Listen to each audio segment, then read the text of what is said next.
Chapter 19. Trapped. "George," Nancy whispered, "do you have my flashlight?"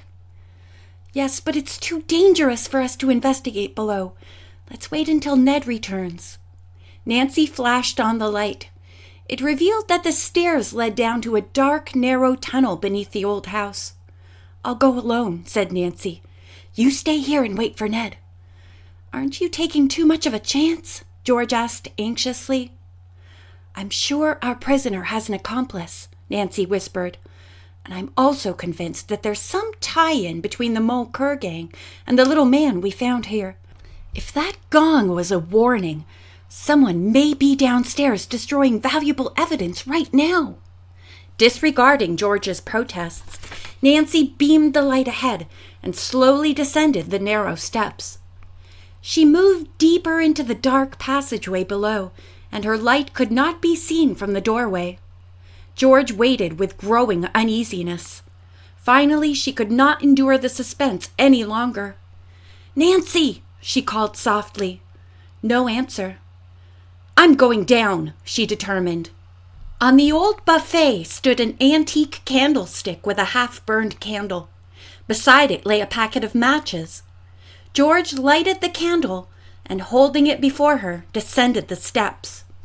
Reaching the bottom of the stairs, she groped her way along the passageway until she glimpsed a closed door a short distance ahead. Again, George called to Nancy, but there was no reply. Just then, her light flickered violently and went out. George had no way to relight the candle. She chided herself for not bringing the matchbook.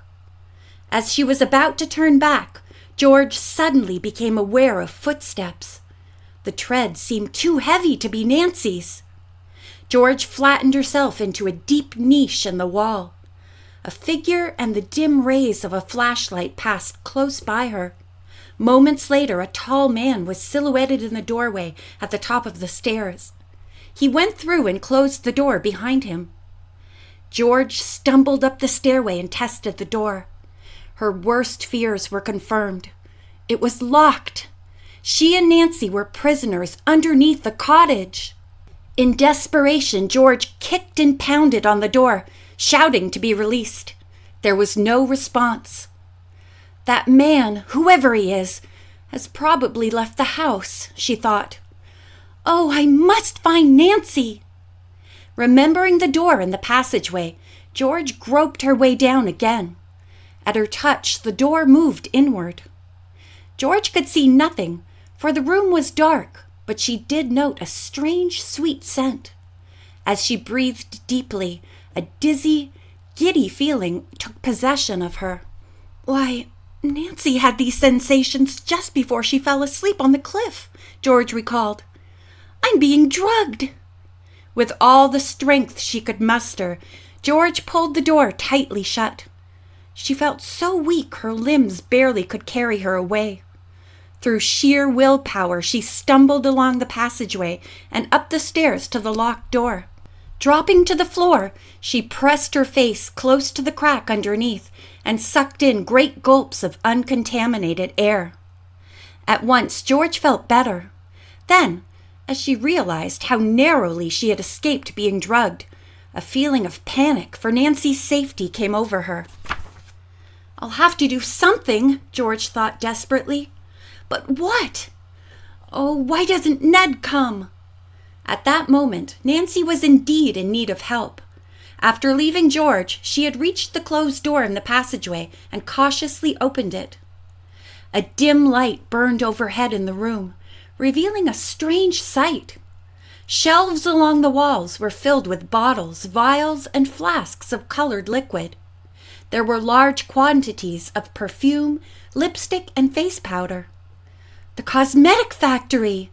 Nancy thought excitedly as she closed the door. Her gaze roved to a table on which lay scattered samples of both Mole Cur and the newer Sweet Chimes labels. Hanging above the door was a gong. At that instant, Nancy became aware of men's low voices. Expecting them to come through the passageway door, she frantically sought a hiding place. Several wooden benches which stood against a wall offered the only possibility. Quickly, she crawled underneath one. Nancy had just hidden herself when she heard the voices again. To her alarm, the sound seemed to come from behind the very wall where she was crouched. One of the men said, "I'll go join Franz on watch, but you have your orders, Grumper. I arranged for that old fool Amos Hendrick to come to the cave. All you have to do is get his money, and if you're wise, you'll keep him there until the tide comes in. Then send him out in his boat. After that, you race up the stairway and escape." Crouching beneath the bench, Nancy was startled to hear a key turning and to see that close by, another bench was slowly moving inward. Evidently, it was attached to a secret door which now was being opened by the approaching men. A rush of cool air struck the young detective's face. As she remained motionless, the door with the bench opened wider and the two men, one with a lighted lantern, tramped in. Nancy caught a quick glimpse of descending stone steps and guessed that they led directly to the interior of the Tolling Bell cave. One of the men was exceptionally short with fuzzy red hair. He had an unpleasant expression. Nancy was certain he must be A.H.'s old enemy, Grumper. From her position, she could not see the other man's face, but his stocky figure was like that of Harry Tyrox, alias Monsieur Papier and Mr. James. He carried a lantern. Nancy listened intently to their conversation. Suddenly she heard George's echoing shout from the passageway. "Nancy! Nancy! Where are you?" The two men stiffened. "Get to work, Grumper," the stocky one ordered in a whisper. "We have visitors. Franz must have tried to signal us. Something has happened to him." Grumper pulled a bottle of blue powder from one of the wall shelves, and with a little water he quickly mixed it into a solution. Dividing the liquid equally into two containers, he jammed one of them into a tiny niche in the stone ceiling and left the other standing uncovered on the floor. "Now I'll take care of Hendrick," he said. "Good," the other replied. "I'll go out through the cave and up to the cliff. But whatever happened to Franz may happen to you." "No one is going to interfere with my plans," the taller man declared emphatically. He extinguished the overhead light. Nancy watched as the two slipped through the door by which they had entered and closed it behind them. "I must follow and help A.H., she decided. But as Nancy crawled from beneath the bench, a sweet-smelling scent began to fill the room. She became lightheaded. "The drug!" she thought in panic. "Unless I get out of here quickly, I'll never make it." The door through which Nancy had entered seemed miles away from her. In her stupor, she believed that her only escape was through the bench door the men had used. Could she move it? Using all her strength, she tugged at the bench. It would not budge. Feeling so dizzy that she scarcely knew what she was doing, Nancy made another desperate attempt to turn the handle and yank the bench door forward. "Oh, please open," she whispered. "Please." Suddenly it moved inward. Nancy staggered through and closed the door. Then she collapsed on the stone steps. It was several minutes before her head cleared enough for her to think. The flashlight had fallen from her hand. After groping about in the darkness, Nancy recovered it and focused the rays upon the dial of her wristwatch. "Only 10 minutes until the tide is due to turn," she thought. "Where is Grumper? If he carries out his orders, Amos Hendrick will surely drown." Without considering her own safety, Nancy started to descend the steep stairway to the cave. When halfway down, she heard the tinkle of a beautiful, sweet-toned bell. Switching off the flashlight, she paused. Below, she saw a flash of brilliant light. Making no sound, Nancy swiftly went down the rest of the steps. She came to a passageway that veered to the right. As the young detective rounded the corner, she saw a white-hooded figure standing on the ledge inside the cave. The ghost was swinging a small bell which gave a sweet, musical sound. "Just as I thought," Nancy told herself as she hugged the damp wall to keep from being seen. This is the interior of the Tolling Bell Cave. And that ghost can only be one person, Grumper. As the bell swung back and forth, it gave off flashes of iridescent fire. Only priceless diamonds could provide such a rainbow of colors. The stolen Hendrick heirloom, Nancy thought excitedly. But at the same time, she realized that it could not be the tolling bell.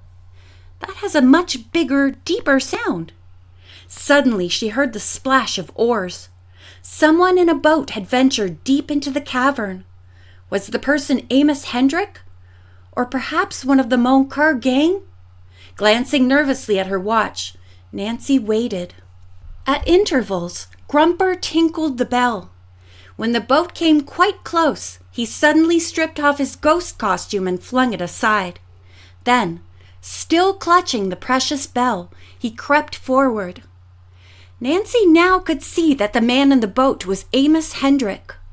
Presently, he tied up his craft and stepped onto the rocky ledge. As he did so, he saw the half-crouched figure. "Grumper!" he exclaimed.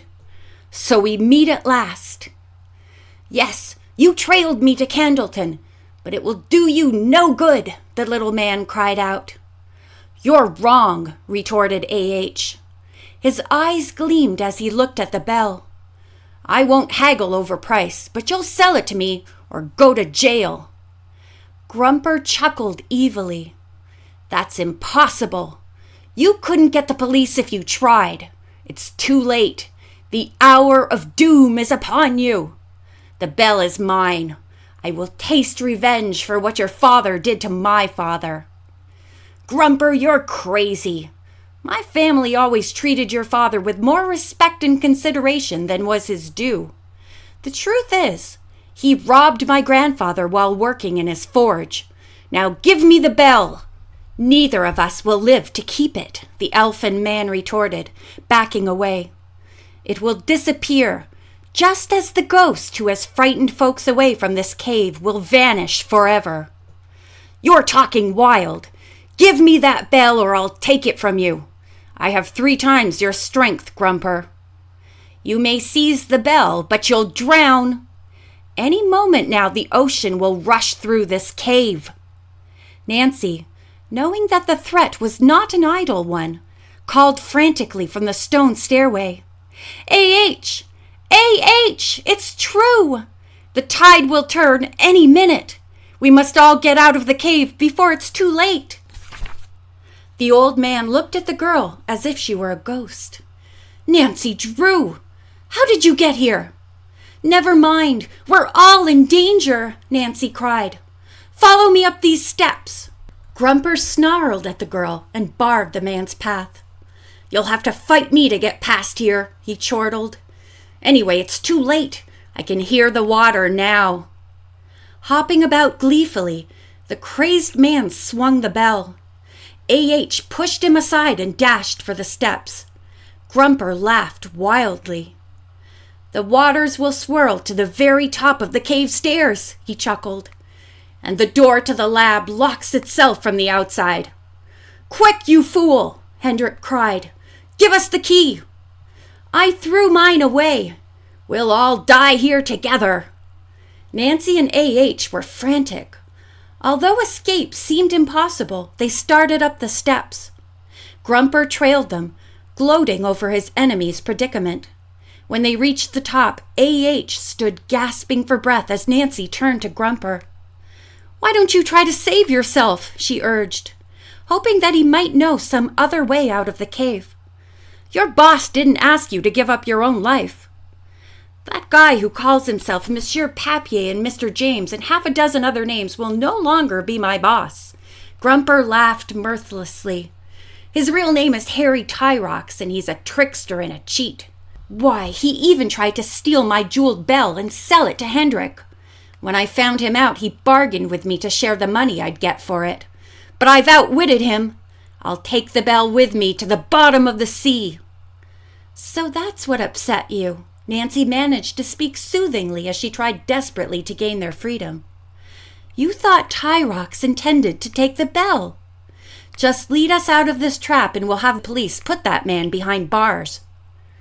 "It's no use," Grumper replied in a calmer voice. "I have no key and the secret door is locked." "Then we really are trapped here?" Nancy asked, losing heart for the first time. "Yes, we're trapped. I'm sorry you have to go too. When you first came to the cave, I tried to frighten you away, and later that day I hoped to scare you with the sleeping gas fumes. But you wouldn't leave me alone, so you must suffer too." At that instant in the cavern below, they heard a faint, gurgling sound. "The water is starting through," Grumper said.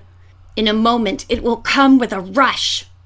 In desperation, Nancy pounded on the heavy secret door, but succeeded only in bruising her fists. "Help! Help!" she called weakly. Then suddenly Nancy wondered if her mind was playing a cruel trick on her. From behind the door had she heard footsteps and a muffled voice? End of chapter 19.